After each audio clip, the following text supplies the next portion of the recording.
Hello everyone welcome back to my channel. So आजको यस भिडियोमा हामी शत्रु नामक कथाको व्याख्या बुझ्नेछौँ, जुन चाहिँ विश्वेश्वर प्रसाद कोइरालाले लेखेका हुन्। सो विश्वेश्वर प्रसाद कोइराला नेपाली साहित्यिक र राजनैतिक अत्यन्त महत्त्वपूर्ण व्यक्तित्व हुन्। उनको जन्म विक्रम सम्वत 1971 सन् 1914 मा भारतको बनारसमा भएको थियो। उनका पिता कृष्णप्रसाद कोइराला र माता दिव्यादेवी कोइराला थिए। उनले आफ्नो शिक्षा बनारसमै पुरा गरी BA र BL सम्म अध्ययन गरे। सानैदेखि राजनैतिक वातावरणमा हुर्केका कारण उनी राजनीतिप्रति पनि आकर्षित भए र पछि उनी नै नेपालको पहिलो प्रधानमन्त्री बने। राजनीतिमा मात्र होइन, उनी नेपाली साहित्यका एक महान कथाकार र उपन्यासकार पनि हुन्। विश्वेश्वर प्रसाद कोइराला नै मनोवैज्ञानिक यथार्थवादका प्रमुख प्रवर्तक मानिन्छन्। उनका रचनाहरूमा मानव मनको गहिरो भावना, विशेष गरी नारी पुरुष सम्बन्ध, आकर्षण, द्वन्द्व र यौन मनोविज्ञानलाई यथार्थ रूपमा चित्रण गरिएको पाइन्छ। उनको पहिलो प्रकाशित कथा चन्द्रपतन सन् 1945 मा शारदा पत्रिकामा प्रकाशित भएको थियो। उनका प्रमुख कृतिहरूमा दोषी चस्मा, स्रोत भैरव, तीन कुम्ती, सुम्निमा, नरेन्द्र राई आदि पर्दछन् र उनको निधन सन् 1982 मा काठमाडौँमा भएको थियो।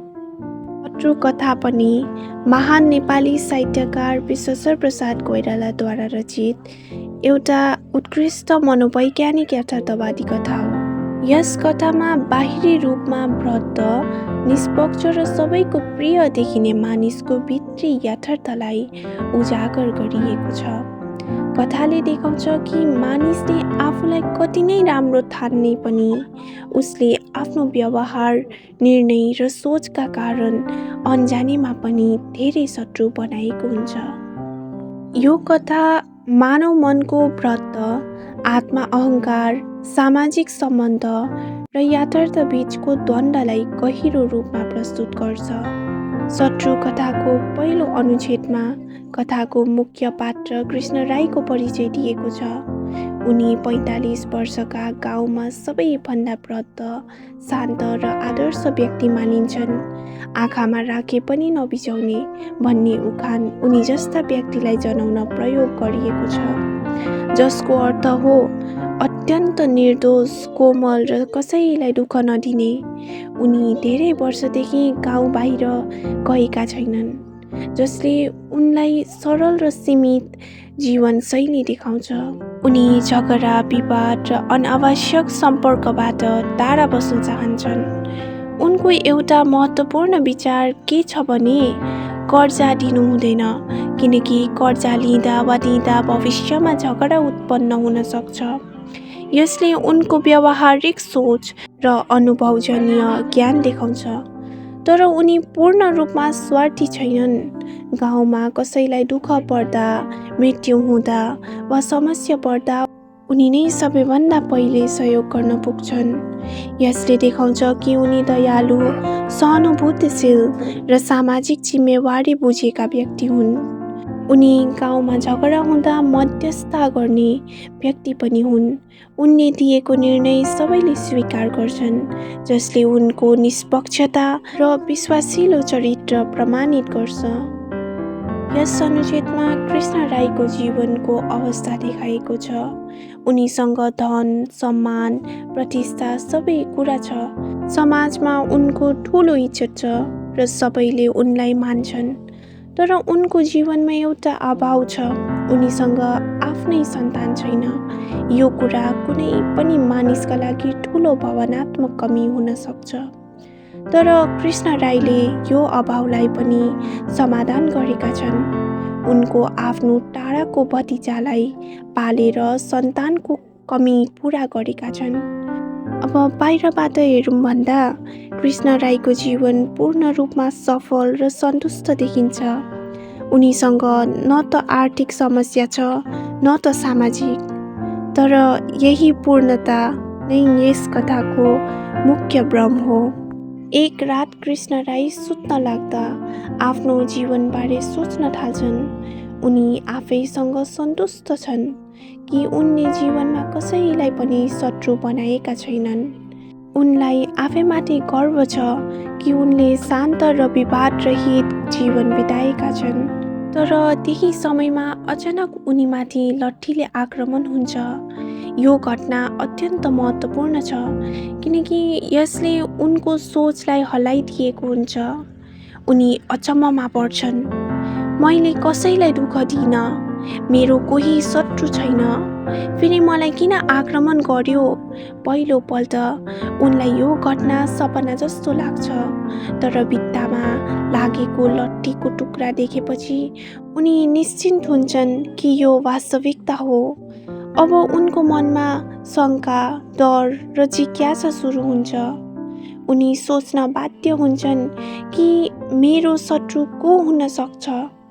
आक्रमणपछि कृष्ण राई अब शान्त बस्न सक्दैनन्। उनी आफ्नो जीवनका साना घटनाहरू सम्झिँदै मेरो शत्रु को हुन सक्छ भन्ने प्रश्नको उत्तर खोज्न थाल्छन्। सबैभन्दा पहिले उनको शङ्का आफ्नो नोकर रामेमाथि जान्छ। त्यसै दिन बिहान एउटा काम बिगारेको कारण उनले रामेलाई गाली गरेका थिए। त्यति बेला उनले रामेको अनुहार रातो भएको देखेका थिए। तर त्यो लाजले हो कि रिसले उनले त्यति बेला ध्यान दिएका थिएनन्। अब घटना भएपछि उनी सोच्न थाल्छन्, सायद त्यो रिसले रातो भएको थियो। नोकरहरू कहिलेकाहीँ रिस दबाएर बस्छन् र मौका पाएपछि बदला लिन सक्छन्। यहाँ एउटा महत्त्वपूर्ण कुरा देखिन्छ। कृष्ण राई पहिले आफूलाई कसैको शत्रु छैन भन्ने ढुक्क थिए, तर अब सानो घटनालाई पनि शङ्का गर्न थालेका छन्। तर तुरुन्तै उनी आफ्नो सोचलाई काट्छन्।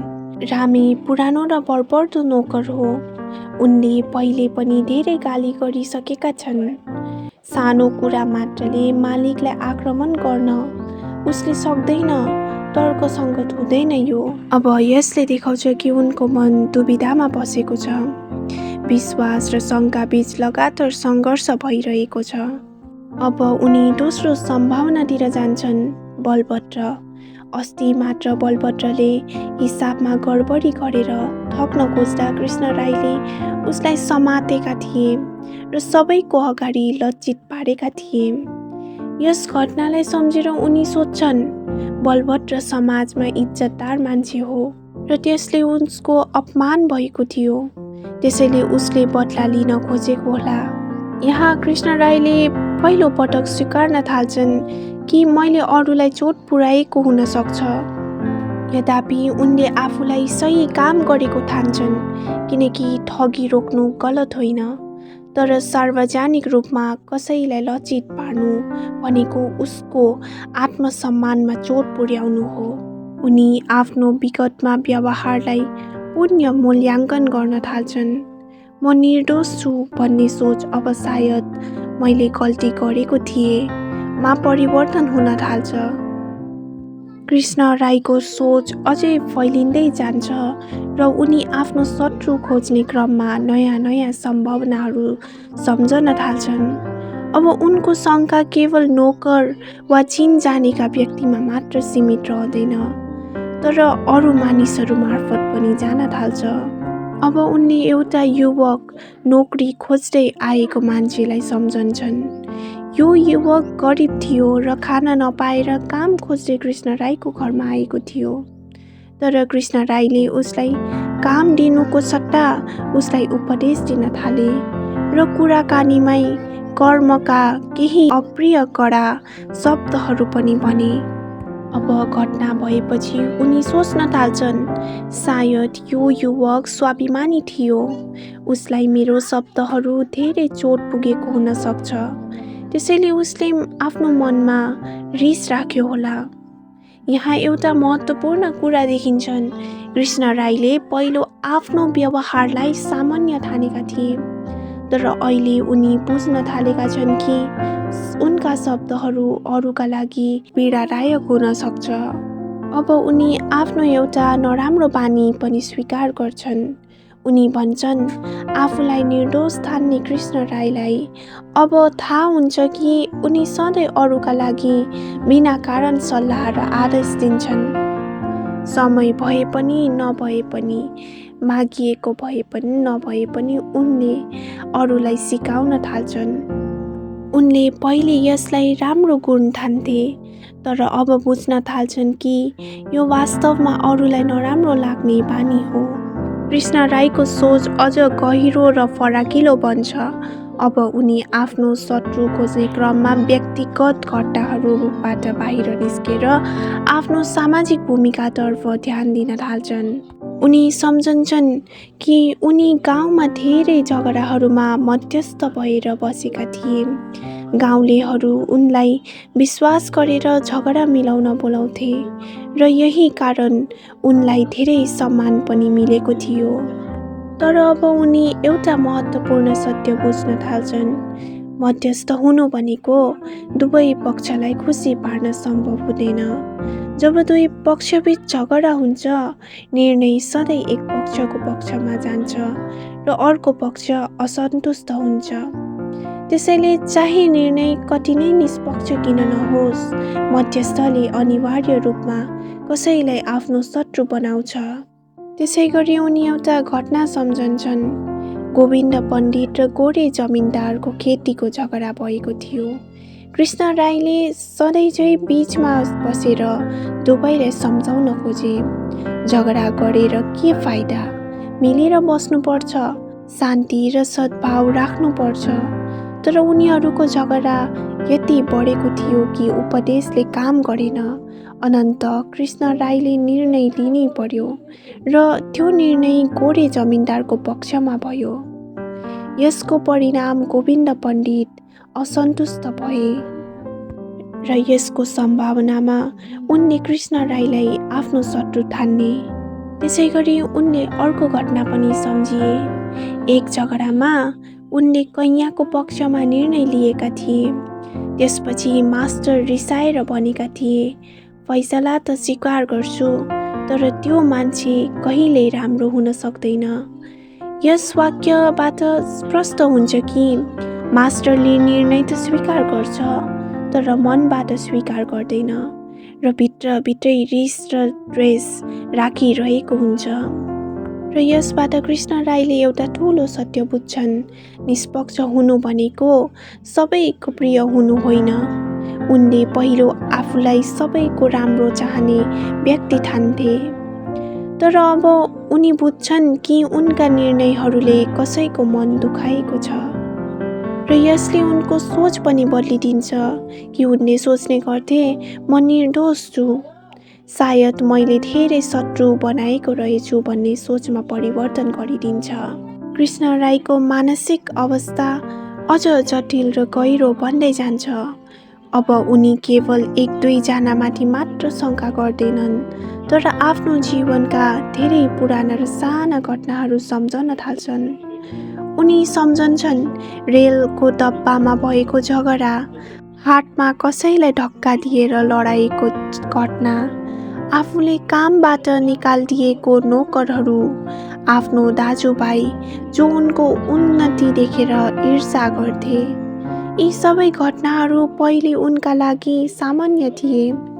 उनले कहिले गहिरो रूपमा सोचेका थिएनन्, तर अहिले आक्रमणपछि उनी प्रत्येक घटनाहरूलाई नयाँ दृष्टिकोणले हेर्न थाल्छन्। अब उनी बुझ्न थाल्छन्, साना घटनाहरू पनि कसैका लागि ठुलो चोट बन्न सक्छ। यस घटनाहरू सम्झिँदा उनको मन पनि परिवर्तन हुन्छ कि उनले पहिला त सोच्ने गर्थे मसँग कुनै पनि शत्रु छैन भन्ने कुरा, तर अहिले आएर उनले सोच्छन् जो कोही पनि मेरो शत्रु हुन सक्छ।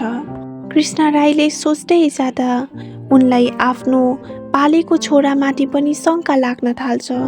उनी सोच्छन् छिट्टै सम्पत्तिको मालिक बन्न उसले पनि केही गर्न सक्छ। यो अत्यन्त गहिरो मनोवैज्ञानिक सृष्टि हो।